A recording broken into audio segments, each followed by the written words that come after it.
And that's why you need to abuse me. Okay? Because it's the most strong-headed, loudmouth women who like to be abused the most in bed. Women who are CEOs, they just want to be roughed around. They just want their glasses always means the woman wants them.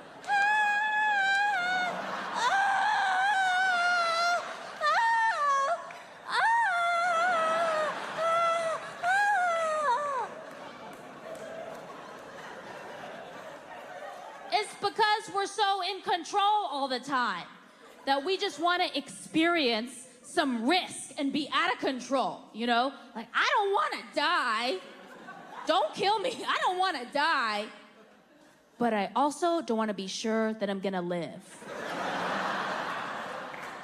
You know? I just want to be out of control for once. Just choke me enough so that I can't talk. Because if I can talk, I'm going to tell you what to do. And I'm tired of being the boss. I'm the boss all the time, so in the bedroom, you be the boss. Yes. Because I'm the real boss. And I told you so, motherfucker, so do it.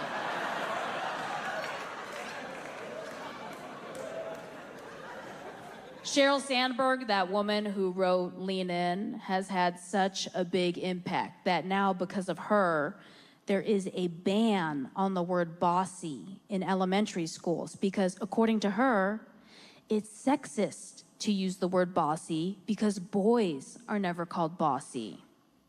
So now, instead of saying, you're bossy, you're supposed to say, you have executive leadership skills, which is a very roundabout way of saying, you're a little cunt.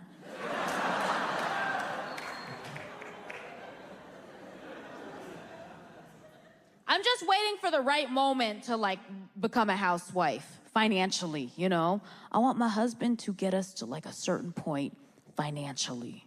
I want to get to the point as a couple where I can comfortably afford sliced mango. I'm talking about that Whole Foods mango, that $10 a box Whole Foods mango that was sliced by white people. That's the kind of income bracket I'm striving for.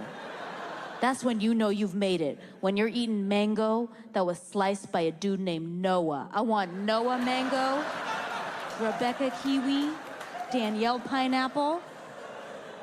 You know what else I want? I want to be able to take a stroll on a sidewalk, see a quarter, and just keep on walking. Like a princess. I have some useful advice for all my Asian American brothers and sisters. Never go paintballing with a Vietnam veteran.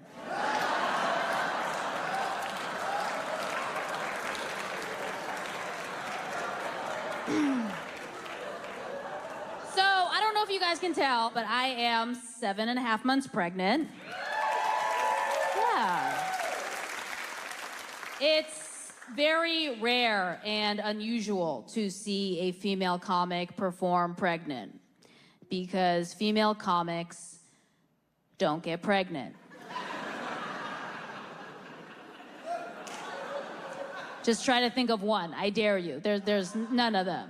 Once they do get pregnant, they generally disappear. That's not the case with male comics. Once they have a baby, they'll get up on stage a week afterwards, and they'll be like, guys, I just had this fucking baby. That baby's a little piece of shit. It's so annoying and boring. And all these other shitty dads in the audience are like, that's hilarious. I identify. And their fame just swells because they become this relatable family funny man all of a sudden. Meanwhile, the mom is at home chapping her nipples, feeding the fucking baby, and wearing a frozen diaper because her pussy needs to heal from the baby's head, shredding it up. She's busy.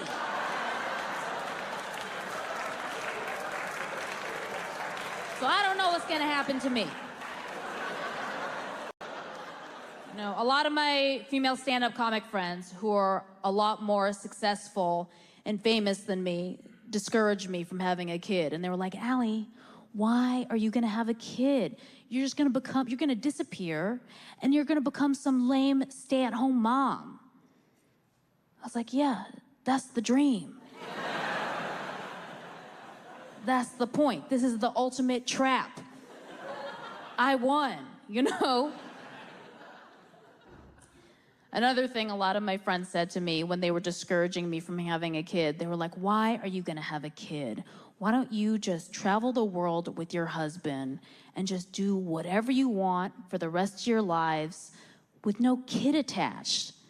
I was like, yeah, that's cool until my husband dies, which he's definitely gonna before me, because I'm an Asian woman and therefore guaranteed to live until I'm a billion. I'm guaranteed, like a turtle from the Galapagos, okay? We all know the phrase, black don't crack. Well, Asian don't die. We don't die, especially the women. We live forever. And you know why we're such bad drivers? Because we're trying to die. We're like, yeah, let me see how invincible I really am. I'm gonna make this left-hand turn signal and ignore this red light completely. I'm gonna make a right turn. I changed my mind, it's a U-turn. I changed my mind again, it's an O-turn.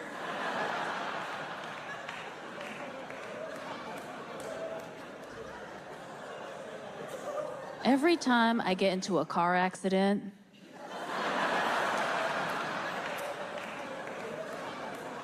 I'm like, oh my God, not again.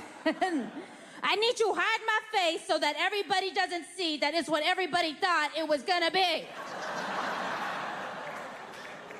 It's so embarrassing. My Toyota Corolla is a mess.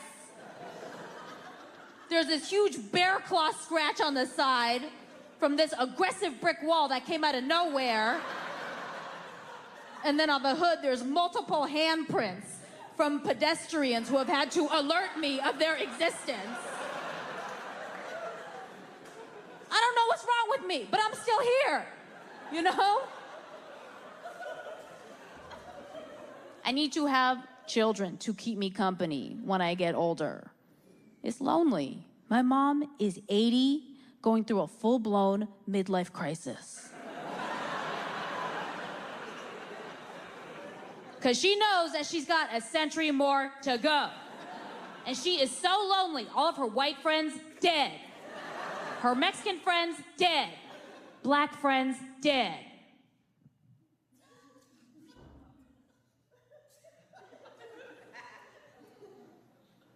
I'm just kidding. She doesn't have any black friends. Life is not Rush Hour, the movie, okay? I need children to be there for me when I'm older, when I get as old as her. And when I say be there for me, I mean pay for me when my husband isn't around to support me anymore. I'm not trying to be one of those old Chinese ladies who recycles for a living. That's not my destiny, okay? Old Chinese ladies, they don't give a fuck. They got no shame. They're like, I'm just gonna recycle, go bald, go to the park, do this shit.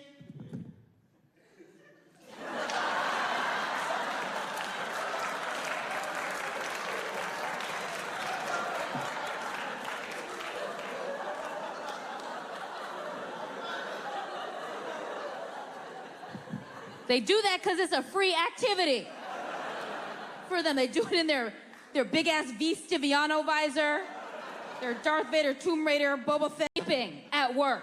Because you always feel rushed, because you're paranoid that your coworker's gonna recognize your shoes underneath the stall, and you're like, oh no, Courtney's listening, she's waiting, she's timing me, and then you hurry, and then you never finish wiping, and then your butthole feels caked in doo-doo all day long.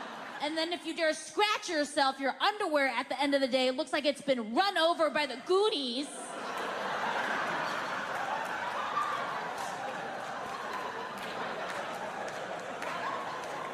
Housewives, they don't gotta muffle their shit too. They don't gotta worry about the velocity with which their doo-doo comes out. They don't gotta try to, squeeze the butt cheeks together to make sure that the doo-doo comes out at a slow and steady pace so that no unpredictable noise suddenly escapes and brings you deep, deep shame. Housewives are free to just blow ass into the toilet and let it echo and reverberate to the ends of their hallways while watching as much Netflix on their iPad as they want. They don't gotta take these boring, repressed shits. They can listen to podcasts, Planet Money. They could do whatever they want.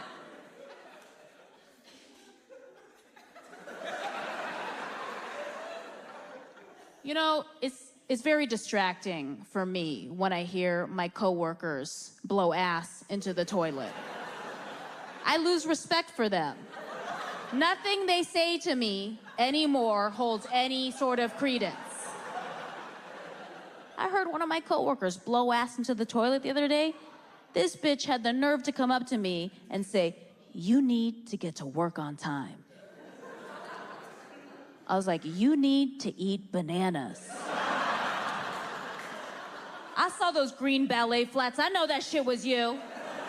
Don't try to tell me to get my shit together when I heard you not have your shit together. My father-in-law had this huge sit down with me and my husband recently. And he was like, "Hey, I want to talk to you guys about money. You guys need to make a lot more money if you want to provide your children with the same kind of privileged childhood that you guys had." I was like, "Why are you telling me this shit? I should not be a part of this conversation. You tell your son that.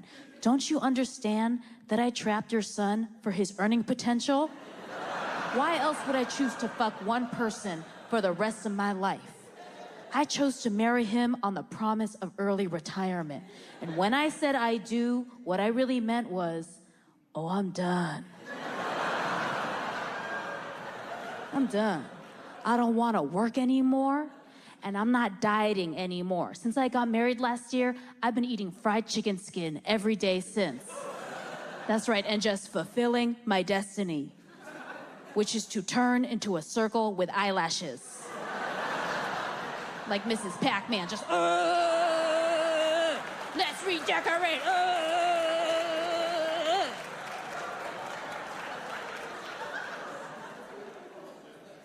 I gave up a lot of myself when I got married. I'm a disgusting pervert. I'm a pervert. I'm a gross, filthy animal. And I think it's because I started watching porn at a very young age. And what happens when you start watching porn at a young age is that you get sicker and sicker and sicker. The images you crave get sicker and sicker and sicker. But it's okay because the internet will always catch up to you.